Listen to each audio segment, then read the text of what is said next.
আমরা পরিষ্কারভাবে বলছি, কোনো জায়গায় কোনো দলীয়করণ করার কোনো সুযোগ নেই। এই ইউনিভার্সিটিতে আমি একটু আগে বক্তব্যে বলছি না, বাইরের কেউ যাতে ঢুকতে না পারে। ইউনিভার্সিটিতে ছাত্রীরা লেখাপড়া করবে, এখানে দলীয়করণের কোনো সুযোগ নেই। রাজনীতি হচ্ছে দেশের স্থিতিশীল রেখে,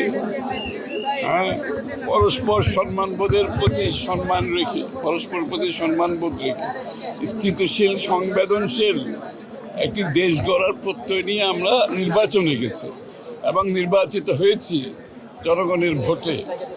আমরা বাংলাদেশে স্থিতিশীলতা যদি না থাকে, সামনের দিকে এগিয়ে যাওয়ার কোনো সুযোগ নেই। যারা স্থিতিশীলতা নষ্ট করবে তারা যেই হোক, এখানে আইনের চোখে কাউকে ছাড় দেওয়া হবে। এইখানে স্থিতিশীলতা নষ্ট করবে এমন কোনো শক্তি, তারা যেই হোক, কাউকে এখানে ছাড় দেওয়া হবে না। আমি পরিষ্কার ভাষায় বলছি, কাউকে ছাড় দেওয়া হবে না। আমরা একটা স্থিতিশীল, সংবেদনশীল, সহনশীল রাজনীতির পথে চলছি বাংলাদেশে।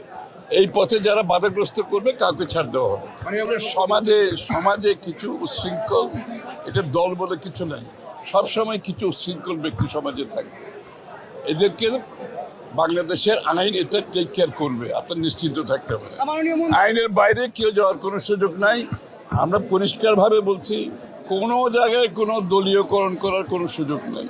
এই ইউনিভার্সিটিতে আমি একটু আগে বক্তব্যে বলছি না, বাইরের কেউ যাতে ঢুকতে না পারে। ইউনিভার্সিটিতে ছাত্রীরা লেখাপড়া করবে, এখানে দলীয়করণের কোনো সুযোগ নেই। সংকট নাই এ কথা বলাটার কোনো সুযোগ নাই। সংকটটা আছে, সংকট দেশের ভিতরে না, সংকট হচ্ছে দেশের বাইরে। এটা বাংলাদেশের যেরকম সংকট, সারা বিশ্বে একই সংকট। বরঞ্চ আমরা একমাত্র দেশ খুব দেরি করে কিছু মূল্য বৃদ্ধি করেছি জ্বালানির। আমাদের পাশের দেশ থেকে শুরু করে পাশ্চাত্য দেশগুলো কয়েক গুণ বৃদ্ধি করেছে। আমরা একমাত্র দেশ অনেক দেরিতে, জনগণের অসুবিধার কথা চিন্তা করে অনেক দেরিতে সামান্য মূল্য বৃদ্ধি করেছি। কৃষকের চিন্তা করে, শ্রমিকের চিন্তা করে, সাধারণ নিম্নবিত্ত মানুষের আয়ের কথা চিন্তা করে আমরা অনেক দেরিতে মূল্য বৃদ্ধি করেছি, তাও খুবই সামান্য। আমাদের তুলনা আপনি দেখবেন বিশ্বের বিভিন্ন দেশে বহুগুণ বেশি। আমি ওয়াশিংটনে দেখলাম দ্বিগুণ হয়ে গেছে জ্বালানি।